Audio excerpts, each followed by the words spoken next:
Hey everybody, Manny Talavera here. We are now on day 6 of the seven-figure challenge, seven-figure climb. If you're watching this for the first time, just to give you some insights, this is all about growing a business from zero to $1 million in 365 days or less. We're going to give you tips, tricks, insights. This is more conducive to coaches, consultants, and course creators. And the goal is for me to actually do this live, show you every single thing that we're doing as we're doing it in real time. And you're going to get a lot of insights from us, but we're also here to give you tips, tricks, tools, and just a lot of insights. On this video today, first of all, before we get started, do me a huge favor. If you're watching this for the first time, like the video, subscribe to the channel, hit the bell icon so that you do get notified when we release videos. This is a true 365-day video blog of me giving you all insights, and we are on day 6, and we're running a few hours behind today, but I did want to get in here and I wanted to give you all 3 things that you can do if you're having issues with motivation. Now, before we get into that, though, I do want to tell you a number of stories and talk to you about a number of things, because if you really are having issues with motivation, you probably need to check your vehicle. Is this the right vehicle for you? Do you have the right vehicle to get you to the $1 million? Because if you look at all the biggest names out there who've made a lot of money, they never at any time struggled with motivation. Now, we're going to have a lot of struggles in our business. We're going to be very, very frustrated sometimes. That's going to come up. There are a lot of issues that happen in our space, and I understand that, but I want you to think about some of these things. We're going to talk about a lot of the big names out there who've done very, very well. So Warren Buffett's attitude and mindset is that he pretty much works all the time. And he's in his high 80s now, and he's still doing the same thing. But when Warren started out, he worked at home, and he basically worked from morning to night. He finally got an office, and he started going to the office every day from 8 to 5. And then what he would do is he would come home, he would eat dinner with the family, and then he would go to his office at home, and he would work at home from like 6 o'clock or so until 11 or 12 at night. And I don't think he's ever changed that. And my guess is he probably works 7 days a week. Elon Musk has many times talked about working 120 hours a week. And the mindset here is that these people aren't working. That's what you got to get about all of this. And so if you consider this work, that's the reason I'm saying you might need to really reconsider your vehicle, because it can't be work to you. If there's some other problem, you need to address that. But if you're like lacking motivation, you might have to question what you're doing, because you shouldn't consider it work. As a matter of fact, these people enjoy what they're doing more than they would enjoy going on vacation, and they probably never, rarely do that. The next one is Bill Gates. I'm sure you're all aware. Bill Gates worked 365 days a year for 10 years straight. For 10 years, Bill Gates never took a day off. Bill Gates many times slept in his office, slept under his desk. And I'm sure that there are stories about Elon Musk doing that as well. And I'm not really surprised at all at that. As a matter of fact, Elon now actually has had a modular home put where the factory is, and he basically lives right where the factory is now. So he's got like a 3-minute commute to get from where he lives to where he works. And so that shows you the motivation. And like I said, Bill Gates not taking a single day off for 10 years shows you their mindset. Sam Ovens is another one, and Sam has a little bit more life balance, but there's still a lot of, like, I don't believe in life balance, and you can see what he's doing is still on the outside of what a lot of people do. He works every day from around 8 a.m. to 9 p.m. He's very, very structured. He is working from home, but he's basically up at 6 or 6:30. And if you go to YouTube, you can find a channel, you can find a video where he goes over his daily routine. And basically every day, I don't know if it's 8:30 or 9 a.m. He's at the desk. He eats, he works from 9 to 12:30 or 1. He eats lunch from 1 to 1:30, goes back to work, works from 1:30 to 5 or 5:30. He takes dinner off and then goes back to work and works till 9. And he does that 6 days a week. He does take Sundays off. Now, another thing is Sam Evans was talking about going out to eat with his wife. And he said that, he didn't, you can tell he doesn't like doing that. He doesn't want to be away from the desk for even that amount of time. And so Sam has a system. He goes in when they go out to eat, they will get the waitress's attention. The waitress comes over. He basically says, this is what we want to drink. This is what we want to eat. I want you to bring me the check when you bring me the food. And he's very, very thorough. So he's basically cutting that down as much as he possibly can. I'll give you my 2 cents on this. I can tell you, I've got a kitchen table downstairs, and I've never ate dinner at a kitchen table. I've always ate dinner basically at a computer desk with content going on in the background, either watching a video, studying marketing, or creating something. And so even when I'm eating, I'm still engaged, and I'm constantly listening. And very similar to Sam Evans, I would much rather order food and have it delivered, or go grab it and bring it home, than actually go and sit down and eat. And it's very difficult. And like I said, what you need to get from all of this is these people, again, they're not treating this thing like a job.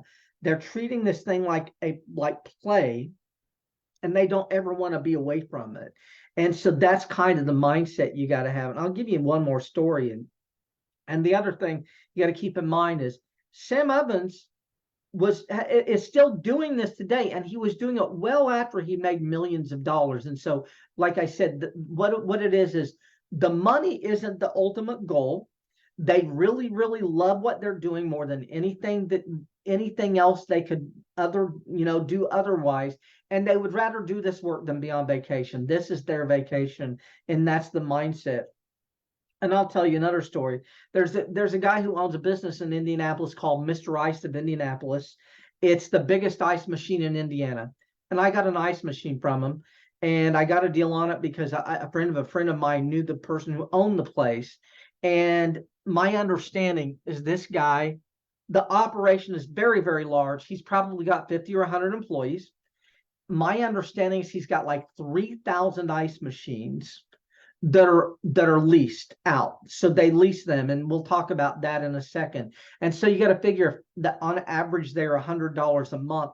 He's got 3,000 of those, and it could be more. The number might be off. I might be wrong. It might be 2,000, but I've heard 3,000. So 3,000 times 100 a month. It's $300,000 a month. Now, this is the thing. Not only do they lease ice machines, they also sell them. They're the biggest distributor of ice machines in Indiana. And like I said, this guy has all of this stuff, and he works 80 hours a week. And what's interesting about the ice machine business, I learned a little bit about it when I owned my first pool room, is that business owners don't own ice machines. Most business owners, some do. There are a handful of businesses out there that just buy them and have one, but most businesses lease them. And so McDonald's, Burger King, Hardee's, Wendy's, all of the fast food places, in most cases, they're actually leasing an ice machine. They're not buying one. They don't buy them. And the reason is because they don't want an ice machine. They want ice. That is the main goal here. And so if their business is based on ice, and they have to have ice every single day, as long as they're open, and you look at all the businesses and convenience stores, if the ice machine goes down, they're down. They're in big trouble.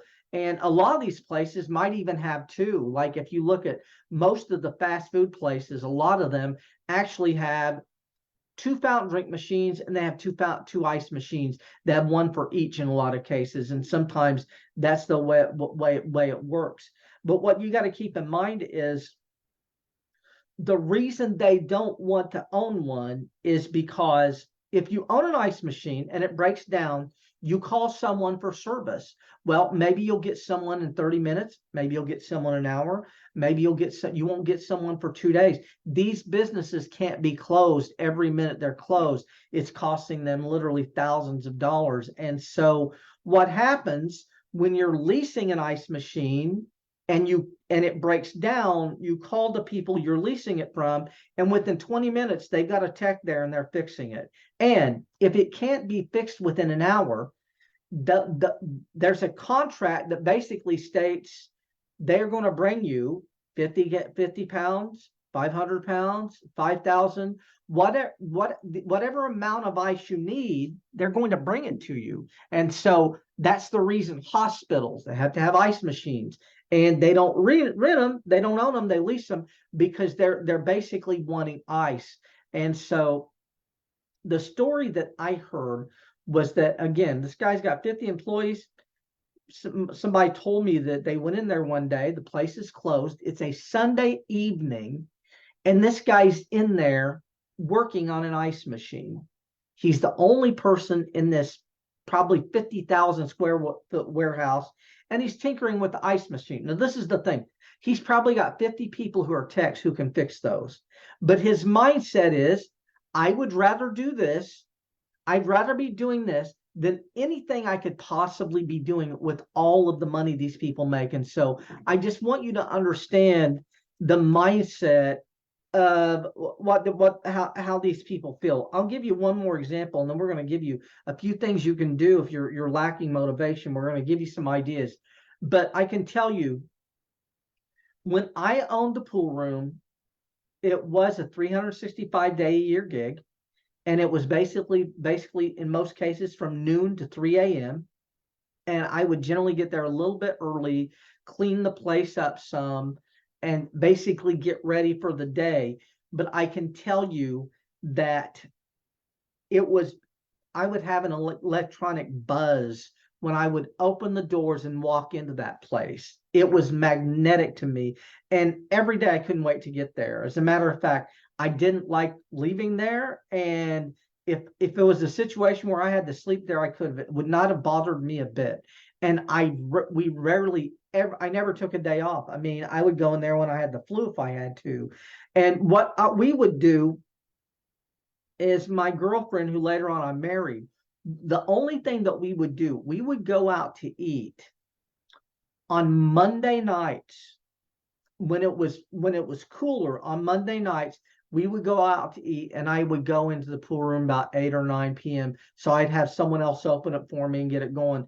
And that was kind of my, because Monday nights, in the winter, we're a little bit slower. But in the summer, Monday nights were just as busy as any other night. And we would sometimes order food at the pool room or whatever. But like I said, I missed any time I wasn't there. I did not want to be there. I wanted to be there all the time. And so you got to have that kind of mindset and motivation. And my issue right now, like, my frustration is that I can't work more on this thing.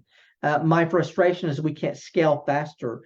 And I'm constantly thinking about what can we do to scale, what can we do to move the business forward. But I love doing this, and I get up every day really excited about this thing. And so, like I said, again, if you're struggling with motivation, the first thing you need to do is check your vehicle. Is this where I want to be? Is this where I need to be? Am I excited about this? Because if you're not like really, really excited about it, the money probably isn't going to change anything for you. You scale, you blow the thing up. As a matter of fact, what you're probably going to do is be building something to sell. I really have no interest in doing that. Like, the word retirement to people, like, for us, it's a foreign word. Like, I have no visions of ever retiring. I have visions of doing the exact same thing I'm doing now, but maybe doing it a little bit differently or whatever. And so we're going to give you 3 things you can do if you're lacking motivation. The first thing you can do is you need to find a go-to movie. And like, Limitless is a really good movie for me. So if I lacked motivation, I would probably go and watch Limitless. I've watched it many times, but this is the thing. I don't have a motivation problem. It's not really an issue for me. The next thing that you can do if you're lacking motivation, like I said, the first thing is find a movie that you really, really like, that moves you and causes you to want to create. The second thing you can do is you need to build connections in this marketplace, and you need to get on phone with people. And so the second thing you should do is call someone if you're struggling with the motivation. And so that you've got to build connections. And like I said, it can't be family, friends, relatives, and people like that, because none of those people understand our space. You're never going to get any value or validation from talking to them, because they don't understand what we're doing anyway. So you've got to find people in our space and do that. And then the next thing that you can do is, whatever niche you're in, you probably studied to the nth degree on this thing, and you may want to go back and revisit something that delivered a lot of value to you, because I'm constantly restudying content that I've went through before and find something that really delivered a lot of value, that you got some insights from, that also kind of wakes you up. And I can tell you, I go through a lot of Frank Kern content. I still go through a lot of Dan Kennedy, Jay Abraham. I'm still constantly studying these people. And so I would probably go back and watch the Jay Abraham, Anthony Robbins video with John Reese. That's a really, really good one. That's one I might go through. But like I said, I don't struggle with this so much. And so that's what I wanted you to think about. But again, I appreciate each and every one of you all for watching. Again, we were running a few hours late today, so we will be back in about 12 or 15 hours. Do me a huge favor, if you watch this, if you're watching for the first time, like the video. If you like the video, Facebook shows it to more people. Subscribe to the channel. We're going to be speeding up really, really soon. It might be after I had the surgery on the 19th of January, but we are going to be operating in speed, and we're going to give you a lot more insights. Right now, I'm working on the first offer. The first offer will be out in the next day or two, and we're going to talk about that again, a lot more tomorrow in the next few days. But like I said, we're going to get that out.